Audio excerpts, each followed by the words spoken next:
my name is Jan Lancaster, and I'm Superintendent of Catholic Schools for the Archdiocese of New Orleans. Welcome to another episode of Our Schools, Our Future. We have an exciting night tonight. We're going to hear from people from our Academy of Our Lady, St. Rita in New Orleans, and also Dr. Judy Moranti, one of our Bessie members.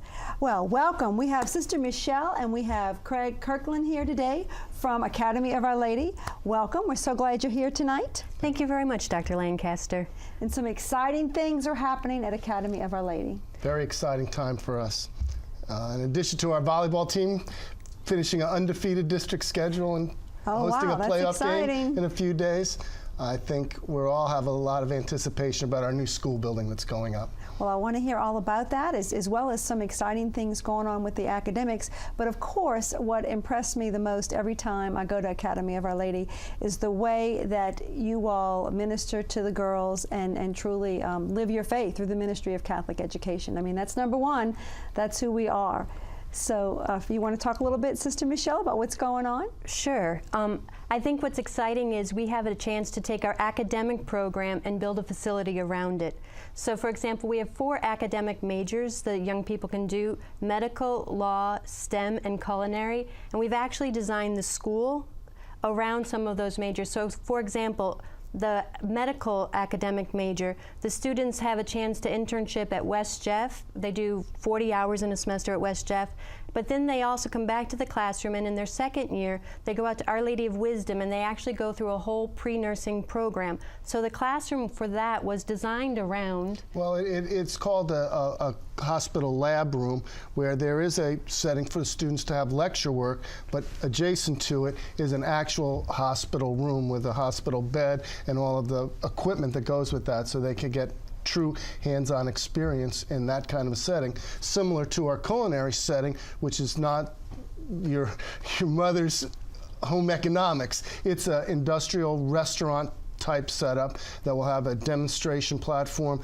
where our culinary arts chef will do the demonstrations, have a lecture portion, but also have kitchens with 4 separate lab units for them that are set up just like a restaurant kitchen for our students to use. And then academically speaking, we partnered with the National Restaurant Association and Louisiana Restaurant Association for the ProStart. In fact, we're the only Catholic school in the whole state of Louisiana who has this partnership. So for our students who are interested in pursuing a career in the culinary arts, they get both the classroom experience, and then they'll also go out into restaurants. So it's really a partnership with the community, with our school once again. So that was another exciting thing we could do, building a new building.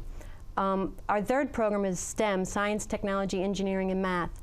And for that, we've partnered with University of Texas. But we've also have great science labs that are built around today's science needs in science and engineering. And to that end, there will be a physics lab that's more of a lecture space.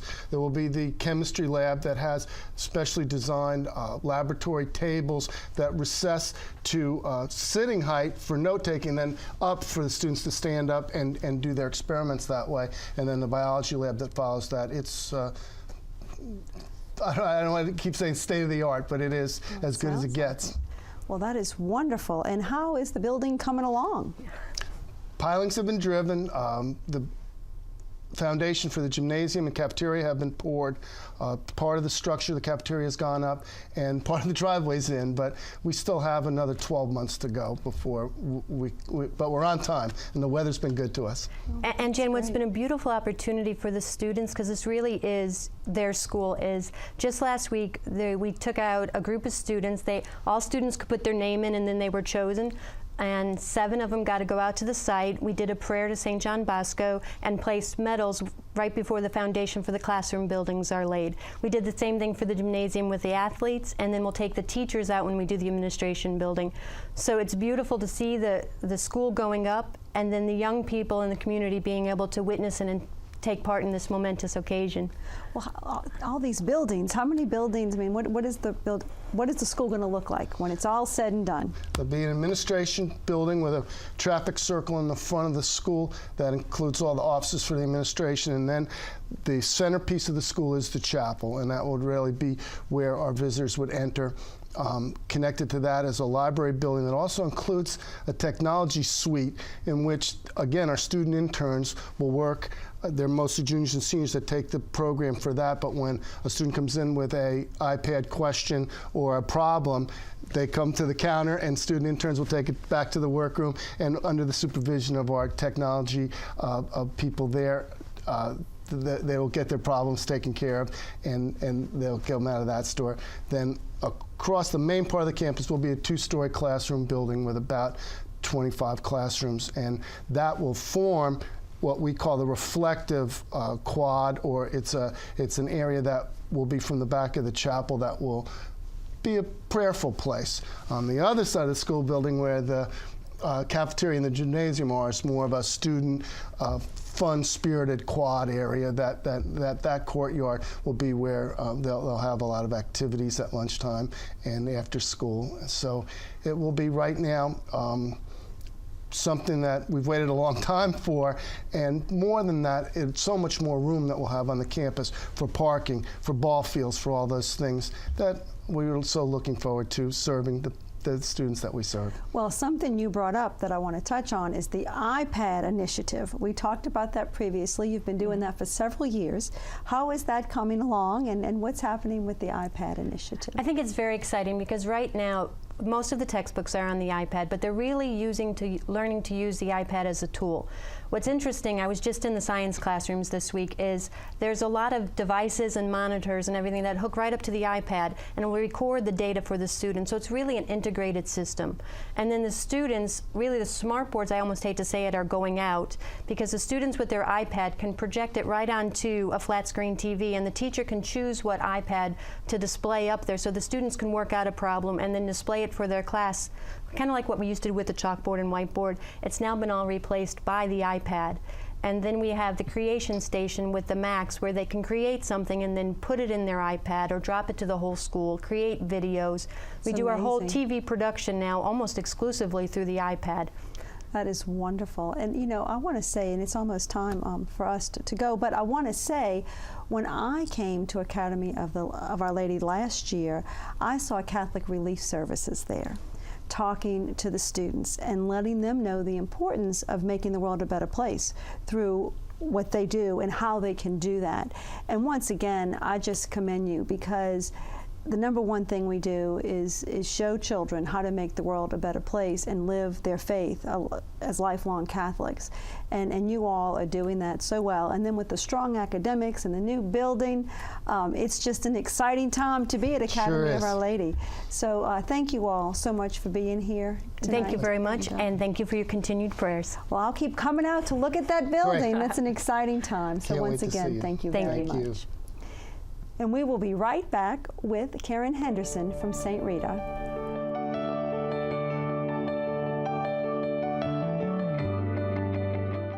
The science of learning is an imperfect one, but Louisiana Catholic schools have consistently instituted a formula for success.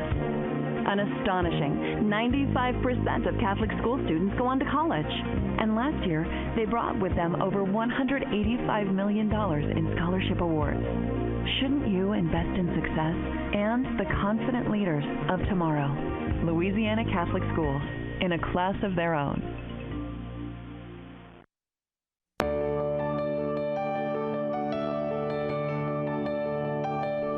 Welcome back. I have Karen Henderson here, who is the new principal at St. Rita in New Orleans.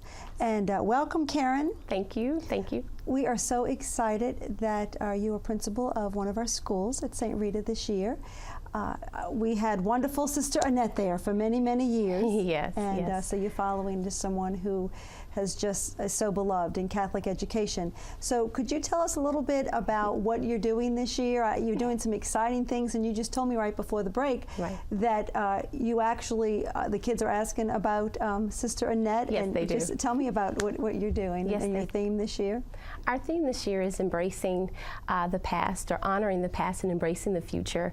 And we have a bulletin board that we've dedicated to our Blessed Moreau, founder the Maronites, and also with Sister Annette's picture there, and lots of pictures with her, with the students and our teachers. But it was our way to dedicate this school year to the wonderful legacy that she's left there at St. Rita.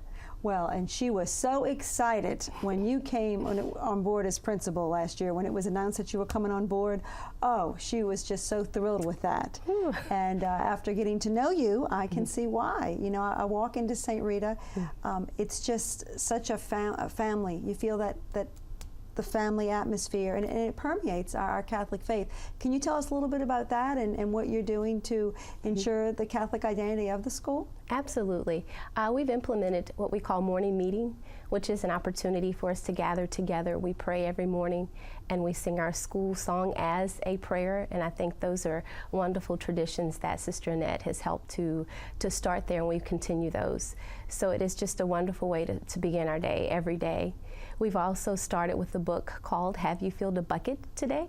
And that Have You Filled a Bucket Today is a way in which to treat each other as Christians, but especially as Catholics, that we want to make sure that our students are really living that charism and that they're doing it every day in all of their interactions together as a school family. Well, you know, Catholic education instills the way we treat each other. Correct. In a very sacred way, because everyone is very sacred. And we want that to permeate all we do in our schools. And you know that because Absolutely. you were educated in Catholic schools. If you can tell us a little bit about that experience in the schools you attended. I started my formative education at Holy Name of Mary with lovely Sister Pascal and Sister Noel, who also worked with the Holy Name of Mary, which is in Algiers, New Orleans. And after 8th grade, I went to Holy Angels, which was on St. Claude. Still a lovely building there, and lovely convent still open. So I've been a part of, or a product of, the Maronites, which is very important and dear to me. And then to be back. Yes, they're kind of coming full circle, having gone to schools educated by the Maronites, and then teaching or being a principal at a school that is also founded by the Maronites, which is really a full circle. And you know, when I first met you, I picked up on your enthusiasm and your excitement for St. Rita. So, and as I said, the most important thing that we do is educate our children in the faith. But also, you all have some strong curriculum initiatives that are going on, which we discussed a little while ago. Absolutely. And I would love it if you could share that with everyone. Sure. This year, we have implemented a new lesson plan format, and that lesson plan format focuses our teaching and learning on the core the academic standards, or our Common Core standards, as we've come to call them. And it focuses teachers on the common strands and the goals. So we have the learning targets, and then it's also implemented with those teaching strategies. And not just teaching strategies, but the research-based teaching strategies, so that it really gets at the meat of what they're trying to get or convey to students. So teachers have embraced this new learning lesson plan, or this new lesson plan, and now they have a template. Many of our teachers who may not have embraced technology are really finding themselves, being able to save and download these lesson plans. So we are really excited about those new additions, and I think it's really making a difference in helping teachers to really reflect and analyze their instructional practices. Now, what are some of the differences that you've seen with the new standards? Well, some of the differences, especially with math, more of the application, where students once maybe might have been asked to, solve more algorithms and doing the problems, where with math we're seeing that it's asking them to apply what they've learned. So really setting up, and I'll use Miss Chris, one of our teachers, as an example, really getting them to do the word problem, to really understand it, and to have a more conceptual understanding of what it's asking them to do. And that's more of an application, where before kids had more of a maybe memorization and could do the problem, but now it's really asking them, what is this getting at, and what is it making you do? What are you able to do with it? And also in language arts, we're seeing that students always, I think writing has been a staple at St. Rita for a long time. We've really had kids to really write well, but now more or less conveying to them not just writing, and I think grammar is a strength of St. Rita's, but having them to really look at the text and have more text-dependent thoughts, that they're going back to their text. And I think Common Core is having the students to do more of that in their writing, as opposed they could kind of write their opinions. It's really focusing them on the text, to go back and where did you find that information, to cite the text a lot more. Well, you know, it's almost time for us, it's almost time to end the conversation, and it just went by so fast. Sure it did. And so quickly. You know, Karen, I just want to say thank you for coming back home. I know you were from New Orleans, you lived in Kentucky for a little while. Yes. And you're back home working in Catholic schools and giving back as a lifelong Catholic. So thank you for that. Thank you for your ministry, and thank you for everything that you're doing at St. Rita, and your enthusiasm. Your enthusiasm about Catholic education. Thank you for this opportunity. And we'll be right back with Judith Moranti, one of our Bessie members, as well as a professor at Xavier University.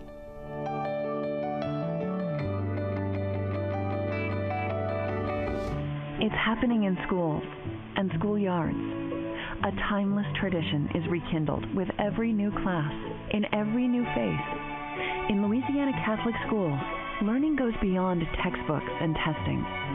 Students are embracing faith, values, leadership skills, and of course, a classic history of academic excellence. Invest in success. Louisiana Catholic schools, a class of their own.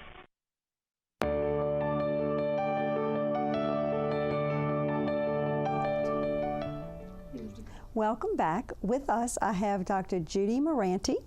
And Judy Moranti is a member of the Board of Elementary and Secondary Education for the state of Louisiana. And you also serve as a professor at Xavier University. I do. But most importantly, how I know you is through your ministry in Catholic education and your many years in Catholic education. So I'd like to start off with that. Oh, good. Because in knowing you, it's so evident that Catholic education is truly a ministry of yours. So if you can give me some background on what you've done in Catholic education and a little history for our viewers, I would appreciate that. Well, Jan, thank you. It has been my ministry all my life. And being educated, as our former speaker was, by the Marianites for elementary and secondary and college, a Catholic education has been very important to me. Then serving as a Catholic school teacher and principal, and then going on to higher ed. That has been a wonderful way for me to give back to Catholic education. So any opportunity that I have to speak on behalf of Catholic education, I will grasp any opportunity to do that. Well, and so many of our graduates from Catholic schools go on to a life of service and in servant leadership, because that's so instilled in our mission. It's who we are and what we do in Catholic education, to be lifelong Catholics and go out as a ministry in Catholic education and in our Catholic faith. So as I talk to people over and over again, I mean, that's what's happening. So thank you for your service to the Catholic Church. And most recently, you have been a real proponent for Catholic education through your role on Bessie. Could you tell us a little bit about that? I can. And I have my president, Dr. Francis, to really thank for his encouragement. Being a professor at Xavier University was, again, another way for me to give back in Catholic ed. But serving on the Bessie board is another level of commitment. And I think having an advocate for non-public schools, and particularly for Catholic schools, has been a real pleasure for me. And just being able to interface with you and the other superintendents to see what's really of priority in Catholic ed has been a great value to me. I know that our non-public school commission is coming up again very shortly, and I'm really looking forward to seeing your superintendents again. They give me excellent guidance. They tell me, what's needed. They tell me what's really important to them. And I think that just listening to their concerns gives me a deeper understanding of their commitment, and I certainly want to be an advocate for them. And what do you think right now are really the major issues, if you will, going on with education in the state of Louisiana, and more specifically Catholic education, and what are you hearing? And we hear lots of things as a Bessie member, that's for sure. But I think the state initiatives are really right on track. I think that embracing the Common Core, which we did in 2011, looking at ways to help our teachers across the state, watching what you've done in the Archdiocese of New Orleans and listening to the superintendents in their implementation of Catholic Core, I was just really very impressed with Brother Robert, what he had to say, our president of the National Catholic Education Association, because he came out very strong in favor of Common Core. And what I liked was that it in no way compromises our Catholic identity. So it's just one of the state initiatives that I have been really pleased to see the non-public schools embrace. But there are other issues that are facing us at the state level: course choice, the voucher program, and I know that that's very important to our non-public schools. We're looking at the diploma track. We're trying in every way possible to give every opportunity to our students across the state to really measure up nationwide and internationally. And I do believe that Common Core state standards are going to help us to do that. Well, when I look at the Common Core standards, and for the Catholic schools it's a little different because it's a minimum for us. Correct. And our schools go way beyond those standards. Yeah, they do. But in looking at the standards, and as an educator, the tenets of these standards are actually the same standards that were put out in 1989 by the National Council of Teachers of Mathematics. And so it's just a different set of that really encompasses what they said, research-based ways of teaching math. Exactly. It's these Common Core standards are actually based on those standards, as well as other initiatives like 21st Century Learner. Exactly. Or research-based teaching, different initiatives that have been embraced. And basically what it does is it allows the use of higher level thinking skills, and as Karen said earlier, more application. Absolutely. What are your thoughts on that? Well, I think because of having opportunity to go into the schools, Bessie's been doing its state tour of schools, and I have been able to see the scope and sequence, especially in the mathematics area, because we're looking at English and math right now. But in the mathematics area, just visiting some of the elementary and middle and high schools, I was just recently at a public school, and I looked at a teacher implementing a concept at the first grade level that had to do with patterns, etc. And then I went to an 8th grade class. They were on the same concept at a higher level, and I was able to see the scope and sequence of that. It was amazing to see the implementation of it. And we asked those teachers after the visit, what would you do if we took Common Core away tomorrow? They said nothing different. We would continue that. They are so excited. I think the emphasis, and maybe this is where the fear is coming from, that while we embrace the Common Core standards, the district superintendents have the right to implement their curriculum, which says what's taught, when it's taught, when will it be tested. And we're no longer having a prescribed textbook listing. So again, the districts have an opportunity to select the text that will enhance their teaching. Mm-hmm. So I think all the resources that we're attempting to put in the hands of teachers will help them to measure up to those core standards. But just like you said, Catholic education has always gone above and beyond the standards. And you can see it on your ACT, SAT scores, etc.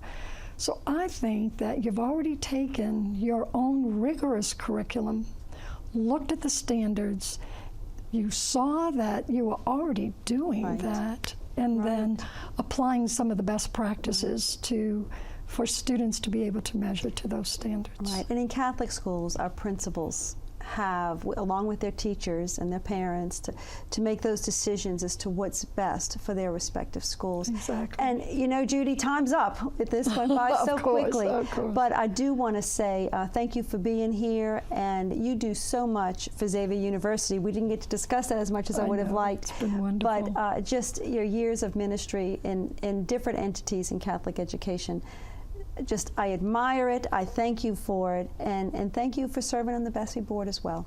Thank you. Thank you. Thank you so much for being with us tonight on Our Schools, Our Future. Please join us next time for another episode. Thank you so much, and have a good evening.